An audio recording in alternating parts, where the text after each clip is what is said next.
ଚିତ୍ରଗୁପ୍ତ, ଏ କଣ? ଏ ବାଳକ ଏ ଯମ ଲୋକକୁ କେମିତି ଆସିଲା?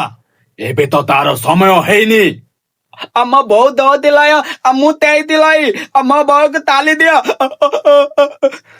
ଏ ବାଳକ, ହେଇପାରିବ ନାହିଁ।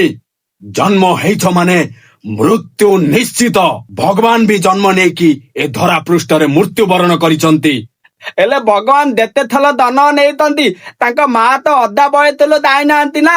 ଆଉ ଥିଏ କହିଲେ ଦାନିଏ ଗୋଟେ ପିଲା ତୁ ତା ମାକୁ ଦୁଲେଇ ଦାଲେ କତ। ପ୍ରଭୁ, ଆପଣ? ପ୍ରଣାମ ପ୍ରଭୁ। ଆସିବାକୁ ପଡ଼ିଲା ଯମରାଜ। ଏ ବାଳକର କଠୋର ବାଣୀକୁ ମୁଁ ଅଣଦେଖା କରିପାରିଲିନି। ମାତା ପିତାଙ୍କ ସ୍ଥାନ ତ ଅପୂରଣୀୟ ଯମରାଜ। ଯାଅ ବାଳକ, ତୁମ ମାତାଙ୍କ କୋଳକୁ ଫେରିଯାଅ। ଥତେଲେ ଆପଣ ମୋ ବୋଉକୁ ଫେଲେଇ ଦେବେ।